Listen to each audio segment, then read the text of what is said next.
Hello, you mayhem makers. I'm Mindy with Quilting Mayhem. Are you going on a retreat sometime soon, or maybe a quilt cruise, and you're not sure what all to pack? Maybe you're panicking of how to prepare. It's your first one. I'm here to help. I'm going to give you some suggestions. I just came back from kind of a work quilt retreat. It's 4 days, but I had to go all the way from Washington to Florida and try to pack stuff, but not overpack, but make sure I had all the right things. So hopefully these tips will help. My biggest tip: plan ahead.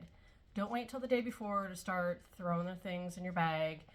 That's where you start forgetting what you need. Give yourself a couple days, maybe even make a checklist, but plan it out. Start going through your machine. Don't forget your foot control, your power cords, your extra needles, oil and cleaning supplies.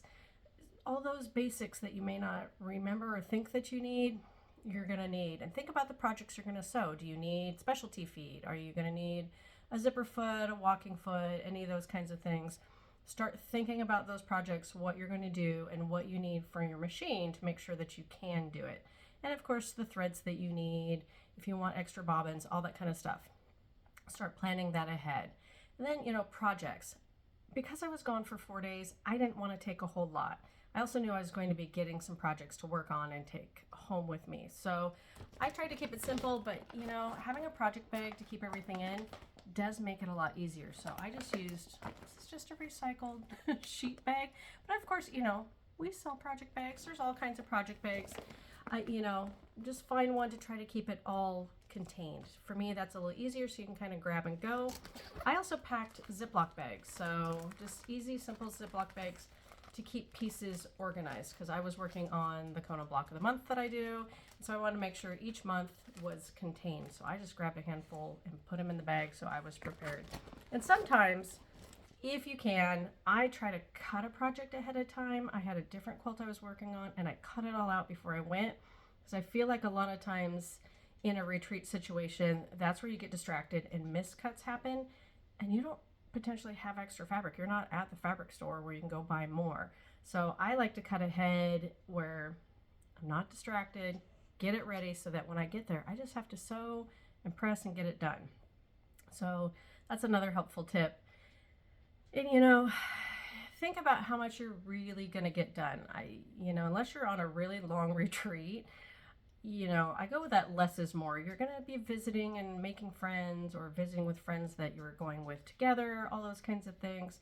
So I try to advocate, don't go crazy. Don't go taking a project a day unless you really are that sewist that can stay focused and really powerhouse through every project. Then go for it. You know your skills, but I'm one of those, if I get done and I have time just to relax and visit, I'm happier than having that pressure of I packed all these projects, I need to work on them.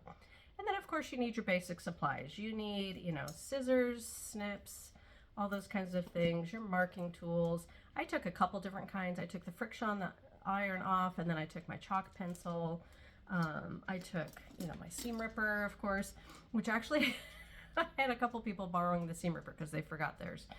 So as much as you don't think you're going to make mistakes or need to do it, it's helpful to have just in case. And of course your rotary cutters, make sure you have a fresh blade on that.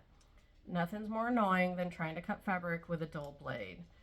Especially, if where you're going, supplies, mats, and those kinds of things, you don't know what condition that mat is in, and sometimes it can dull your blade really quickly, which was kind of a scenario I ran into, where I felt like all of a sudden my new blade was dull, and it was because it was older mats being used. And of course pins, I like, the magic pins. They come in their own little container, so I don't have to worry about trying to take my huge pin bowl. So I just take a little travel size of pins, and then of course rulers. These are my tried and trues, my 4.5 and my 4.5 by 8, because I don't do a lot of large projects. But keep in mind, look at your projects. What are you working on? What do you need? If you need a specialty ruler, pack it with your project. If you need a longer ruler, make sure you start going through all that kind of stuff. And if you're not sure if the facility you're going to has some rulers available, reach out, find out. Because I know at our store, we do have quite a few of, the 6.5 by 24, those kinds of things, so that you don't have to try to pack that. Because packing those huge rulers in your luggage can get tricky, takes up a lot of room, and is the potential of being broken. So I also took travel size of the magic spray. So this is like my starch spray, which is a little baby size.